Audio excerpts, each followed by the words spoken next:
इंसान ठीक होता है तो खुद भी इंसान को लगता है कि यार हमें कुछ बोलना चाहिए अपने लिए कि हमें फ़ायदा हुआ है तो किसी और ऐसा ना बेटा। देखो वीडियो देख के, देखो आप वीडियो डालते हो आजकल, फ़ोन तो हर कोई चलाता है, तो अगर भूले भटके से उनकी किस्मत खुल गई तो वीडियो देख ली वो, तो समझ लो क्या पता भूले भटके आ जाए तो उनकी भी बेचारे के वो हल हो जाए। बिल्कुल ठीक बिल्कुल। है ना।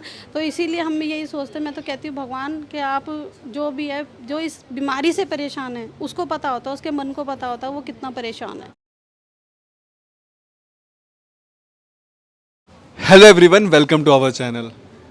तो आज हम आपको हमारे क्लाइंट से मिलवाते हैं। पहले भी इनकी वीडियो आई थी, वो सिर्फ 1 महीने का उन्होंने ट्रीटमेंट लिया था तब, और अब जो इनको 3 महीने हो चुके हैं उसके बीच में भी हम डिफरेंस जानेंगे और कितना इनको आराम है। आप मैम ये बताइए कि कितना आपको फ़र्क है।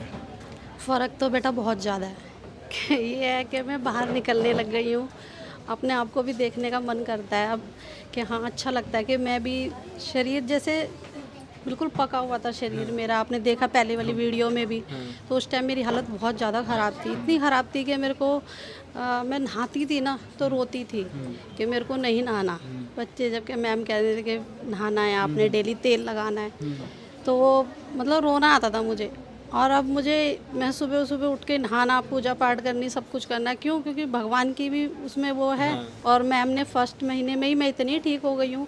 आप पिछले बार भी आई थी तो देखा था आपने, मैं थोड़ा सा ऐसी चल रही थी और मेरी तबीयत बिल्कुल अच्छी नहीं थी, मतलब चेहरे पे एक वो दुख जैसा था थोड़ा सा।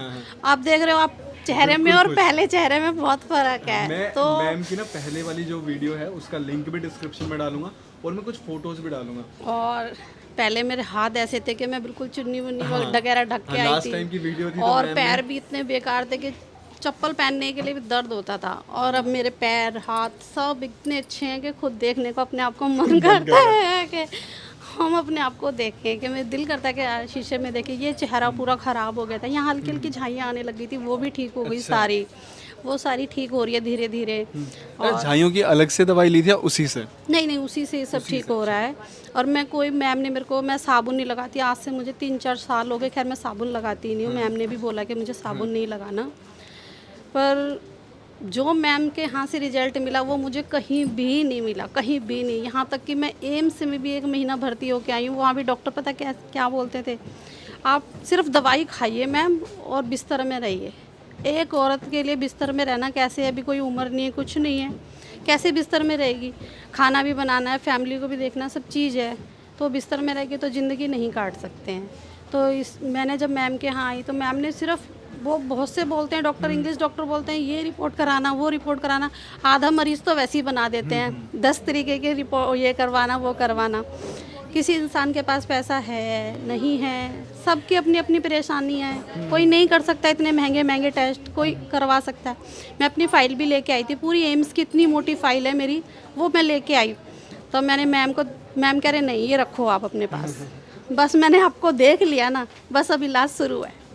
बस मैडम ने सिर्फ इतना ही देख के मेरे को बोला, और मेरे को बोल रहे आप बाहर बैठो, आपसे नहीं बैठा जा रहा है, क्योंकि मेरी हालत ही नहीं थी ऐसी कि मैं बैठ के, क्योंकि मैं ओला में आई थी फर्स्ट टाइम पे और अपनी बेटी के सर, गोदी में सर रख के आई थी, क्योंकि मेरे से बिल्कुल ऐसा लग रहा था कि मुझे पता नहीं कहाँ बिठा दिया, ऐसा हो रहा था बिल्कुल। मैं आपको बताता हूँ, जब मैम पहली बार आई थी तो ओला में आई थी, जब दूसरी बार आई थी तो मेट्रो में आए थे। इस बार आप कैसे आए हो? तीसरी बार है। मेट्रो में आई। लेकिन आपने बताया था मेट्रो में मैं आ रही थी, सीढ़ियाँ चढ़ने में दिक्कत हो रही थी। पिछली बार बहुत दिक्कत थी सीढ़ियाँ चढ़ने की उतरने की। और इस बार कैसा था? अभी हमारा घर थोड़ा मेट्रो से थोड़ा दूर है, तो पिछली बार मैं रिक्शा करके आई थी, इस बार तो मैंने ऐसे ही पैदल पैदल चल के आई। मैंने कहा क्यों 10 रुपये खर्च करने, पैदल पैदल चलते हो बेटा। कहने लगे मम्मी चलोगे? मैंने कहा हाँ बेटा पैदल पैदल चलूँगी। पूरा खाना बनाती हूँ आराम से, पूरा सुबह उठती हूँ 6 बजे, लड़के को लंच देती हूँ, खाना बनाती हूँ, पूजा पाठ ये वो, पूरा दिन मतलब ऐसे ही बीत जाता है। पहले तो पूरा दिन बिस्तर में, मतलब ऐसा ना कि सुबह उठते थे रात जैसे कट गई, दिन कट गया तो सोचते थे रात कट गई, बस यही वाला टाइम था। और अब तो रात सुबह का पता ही नहीं चलता, कब रात कट जाती है कब दिन कटता है। तो मैं दर्द के मारे भी इतनी परेशान थी, अथराइटिस है मेरे को, तो मैं दर्द से भी इतनी परेशान थी कि मेरे घुटनों में, हाथों पैरों में भी दर्द रहता था इतना, बहुत ज़्यादा, कि मैं सो भी नहीं पाती थी। और अब तो भगवान की दया से, कुछ मैम की दया है, तो ऊपर वाले की दया, कुछ मैम की दया, तो बहुत अच्छा है। अब तो बस मैं तो सोचती हूँ कि अगली बार तो और अच्छे से आऊँगी मैं। अच्छा, कितने साल से आपको सोरियासिस था? बेटा मेरे को 2016 में हुआ था ये सोराइसिस। और तो आप एम्स में गए? मैं पहली बार जयपुर गोल्डन हॉस्पिटल में गई थी। तो वहाँ के डॉक्टरों ने बोला हड्डी वाले के पास जाए, स्किन वाले के पास जाओ। मतलब इतना इंसान को परेशान कर दिया कि मेरी हिम्मत इतनी थी नहीं कि मैं एक कप चाय पी लूँ, वो वाला हाल सा हो गया था मेरा। हड्डी वालों के पास जाऊँ, स्किन वालों के पास जाऊँ, तो स्किन वालों ने जब मुझे देखा था ना, देख के ही बोलते मैडम मैडम पीछे बैठो थोड़ा सा। अच्छा, ये मतलब डॉक्टर कह रहा है? हाँ डॉक्टर कह रहे हैं ये। वो आपने एक और बताया था जहाँ पे आप गए थे, वहाँ पे भी कहते थे? और बाबा रामदेव के हॉस्पिटल में हरिद्वार गई थी मैं। अच्छा, क्या बोला उन्होंने? उन्होंने तो बेटा यहाँ पे मैं खड़ी हूँ, जैसे भी उनके क्लिनिक के अंदर घुसी, ऐसे रूम बने हुए थे, तो उन्होंने क्या कहा, मैडम मैडम दूर दूर दूर। मैंने बोला क्या हुआ सर? कह रहे नहीं आप दूर होके बात करो। मैंने बोला ये सोरियासिस से कहीं हमें ना हो जाए। हमें ना हो जाए। ऐसा है कि कोई भी चीज़ है, मेरे बच्चे रह रहे हैं, कुछ भी उनको तो कुछ नहीं हो रहा। तो आप तो डॉक्टर, आप तो डॉक्टरों से इलाज कर रहे हो सबका, आप तो एक भगवान के बाद डॉक्टर ही आता है ना। तो आप उनको ऐसे कह रहे हो, पेशेंट को ऐसे कह रहे हो, तो आधा तो पेशेंटों को ऐसे ही मार दिया कह के ही इंसान ने। तो फिर मैंने दवाई भी नहीं ली, मैं वहाँ से वापस आ गई। मैंने बोला नहीं खानी है दवाई, खानी ही नहीं मुझे दवाई, चाहे कुछ भी हो जाए। फिर मैं इतनी बीमार पड़ गई कि मैं एम्स हॉस्पिटल 1 महीना लेके गई मेरी बेटी, मैं वहाँ 1 महीना रही।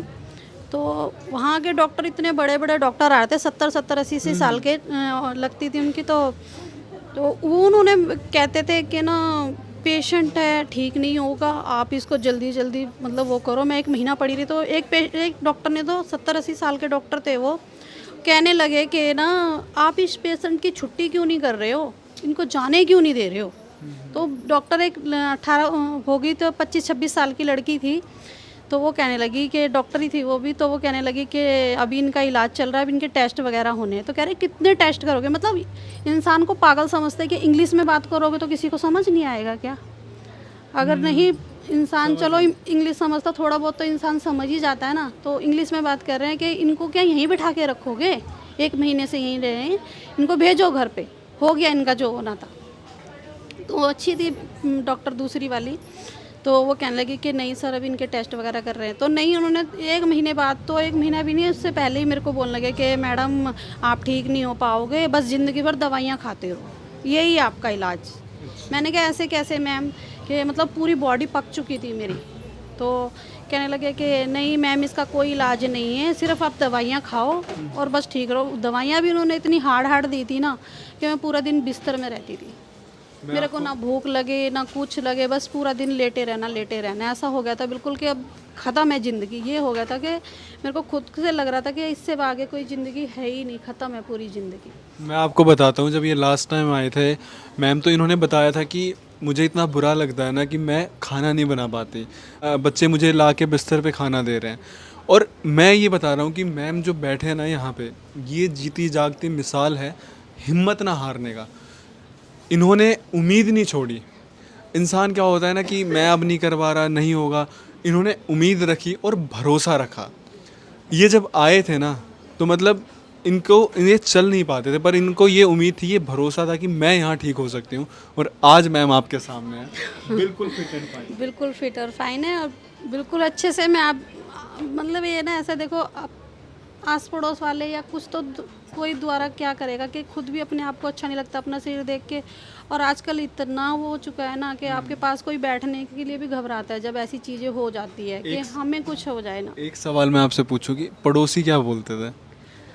पड़ोसी ऐसा बेटा हर तरीके के लोग होते हैं, बहुत से तो बैठ जाते हैं, कोई नहीं करते, पर बहुत से ऐसे भी होते हैं एक दूसरे को बोल देते हैं यार उसको ना ऐसा कुछ हो रहा है, मत बैठना उसके पास, कहीं हमको ना हो जाए। सबको डर लगता है बेटा, सबको एक वहम है दिल में। वैसे होता किसी को कुछ नहीं है, मेरे बच्चे साथ में रह रहे हैं इतने साल से, उनको होना होता तो उनको भी हो जाता। पर ये कि सबकी थिंकिंग अलग अलग है, सब जो मैम ने बोला कि एक दूसरे की बातें करते हैं, वही वाला हाल है। तो ऐसा कुछ नहीं है। अब देखो वही आस पड़ोस वाले कहते हैं बहन भरोसा रख, दवाई खाते रहे, ठीक हो जाएगी। अभी कल भी बोले नहीं नहीं औरतों के व्रत मत रखना। मैंने कहा ठीक है व्रत नहीं रखते, माता रानी की पूजा तो कर सकते हैं ना, उसी में सब कुछ है। तो व्रत नहीं रखा दवाई खाने के चक्कर से, तो दवाई मैं छोड़ सकती नहीं हूँ। माता रानी से यही बोला कि भैया अपना आशीर्वाद दो, ये 6 महीने और दवाई खाएंगे तो और अच्छे से आएंगे, और मुझसे पहले ही उससे पहले मुझे इतनी खुशी हो रही है ना आज मैम को इतना खुश देखे, क्योंकि लास्ट टाइम ना ये बहुत परेशान थे, ये रो रहे थे, और मुझे इतनी खुशी हो रही है ना इनको खुश देख के। और इसमें एक जो क्रेडिट सबसे ज़्यादा बनता है वो बनता है इनकी बिटिया को। वो इनको यहाँ पे लेके आना, इनकी पूरी केयर करना, मतलब उन्होंने भी हिम्मत नहीं हारी। आज तो आजकल तो बेटा वो पता है मेरे को क्या कहती है, मम्मी आप ठीक हो गए ना, आप कर लोगे सारा काम, अब मैं पढ़ाई कर लेती हूँ। मैंने कहा मेरे को भी लगता है, मैं बीमार थी ना, तो मैंने अपने बच्चों का टाइम बर्बाद कर दिया। वो समझ लो मेरे बच्चों का जो पढ़ाई थी ना वो चीज़ वो हो रही है। अब मैं खुद भी कहती हूँ, मैंने कहा बेटा सारे काम मैं करूँगी, आप पढ़ाई करो, जो उनको भी करना ज़रूरी है। अब मैं कपड़े भी धोती हूँ, सारा मतलब ऐसे जो भी काम है घर का सब करती हूँ। और अब परसों तो मैं अपने बच्चे की पेरेंट्स मीटिंग में भी गई हूँ। मेरा लड़का 14 साल का है, कहता मम्मी आप नहीं आ पाओगे। मैंने कहा क्यों नहीं आ पाऊँगी? मैंने कहा तेरे सर की क्लास लेनी है, 3 महीने से क्लास नहीं ली, 3 साल से, सॉरी 3 साल से मैं स्कूल नहीं गई हूँ। मैंने खुद ही स्कूल देखा, पूरा स्कूल बदला हुआ। मैंने कहा भाई स्कूल तो पूरा बदल गया। कहते मम्मी आप ना 2 की 4 लगा के आओगे। मैंने कहा नहीं भाई 3 साल से नहीं मिली हूँ, 3 साल से आप लोगों के ऊपर मैंने ध्यान नहीं दे रखा था कुछ ज़्यादा ही। इतनी बीमार थी मैं कि मैंने रोटी 2 साल तो मैंने बेलन को हाथ ही नहीं लगाया किसी चीज़ को, मतलब ऐसे ही बिस्तर में पड़े हो ना, बस दवाइयाँ खानी। यहाँ तक कि मेरी एक डॉक्टर थे, वहाँ पे भी मैं गई थी क्लिनिक में, तो उन्होंने इंजेक्शन लगाने के लिए बोला। मेरे सुबह शाम मेरी बेटी इंजेक्शन लगा रही थी, तो ऐसा था कि इंजेक्शन से भी मुझे, दर्द के इंजेक्शन से भी आराम नहीं पड़ रहा था, इतना बुरा हाल था। अब आप बिल्कुल ठीक हो? हाँ, बस हल्का सा इस पैर में दर्द है, वो ये भी हो जाएगा, ये भी हो एक्सरसाइज जाएगा। वगैरह करके वो भी ठीक हो जाएगा। थोड़ा वेट कम करना, वेट भी है ना बेटा थोड़ा सा। सब मैं कह रहा हूँ आपको बिल्कुल यहाँ से फिट एंड फाइन करके भेजेंगे। बस माता रानी की यही कृपा है कि वह मैडम भी ठीक रहे और हमें भी ठीक करे भगवान, आप लोगों का जोड़ा बना रहे। आप लोगों का इतना सपोर्ट और इतना प्यार है कि हमें कुछ नहीं होगा। नहीं देखो बेटा, देखो ऐसा है ना कि जब इंसान ठीक होता है तो खुद भी इंसान को लगता है कि यार हमें कुछ बोलना चाहिए अपने लिए, कि हमें फायदा हुआ है तो किसी और ऐसा ना बेटा। देखो वीडियो देख के, देखो आप वीडियो डालते हो, आजकल फ़ोन तो हर कोई चलाता है, तो अगर भूले भटके से उनकी किस्मत खुल गई तो वीडियो देख ली वो, तो समझ लो क्या पता भूले भटके आ जाए तो उनकी भी बेचारे के वो हल हो जाए। ठीक है ना? तो इसीलिए हम यही सोचते हैं। मैं तो कहती हूँ भगवान कि आप जो भी है, जो इस बीमारी से परेशान है उसको पता होता है, उसके मन को पता होता है वो कितना परेशान है, और कोई नहीं जानता। चलिए ठीक है, thank you ma'am, thank you, धन्यवाद, नमस्ते। सो आपने सुना हमारे क्लाइंट का रिव्यू, एंड आई होप इस रिव्यू ने आपको कहीं ना कहीं मोटिवेट किया होगा। अगर अभी भी आपके मन में सवाल है तो मैं सिर्फ ये कहूँगा, एड्रेस यहाँ पे मेंशन है, आप यहाँ पे विज़िट करिए, क्योंकि कई बार क्या होता है ना, देखने से आपके मन के डाउट दूर नहीं होंगे, कई बार बात करने से होंगे। इस नंबर पे आप संपर्क कर सकते हैं। अगर आपको ऑनलाइन ट्रीटमेंट करवाना है और आपको लगता है कि दिल्ली बहुत दूर है, तो इस नंबर पे आप संपर्क करिए। हमारे हेल्थ काउंसलर्स आपको गाइड करेंगे। सारी मेडिसिन्स जो हैं वो डॉक्टर उपासना ही प्रिस्क्राइब कर रही हैं, वो हेल्थ काउंसलर नहीं कर रहे। वो हेल्थ काउंसलर आपकी सारी प्रॉब्लम्स को सुनेंगे, उसके हिसाब से आपको बिल्कुल सही डायरेक्शन में आपको गाइड किया जाएगा, और फिर आपको दवाई आपके घर पे पहुंचाई जाएगी। तो किसी प्रकार की कोई बीमारी है, इस नंबर पर संपर्क करें। बहुत सारा प्यार देने के लिए बहुत बहुत शुक्रिया।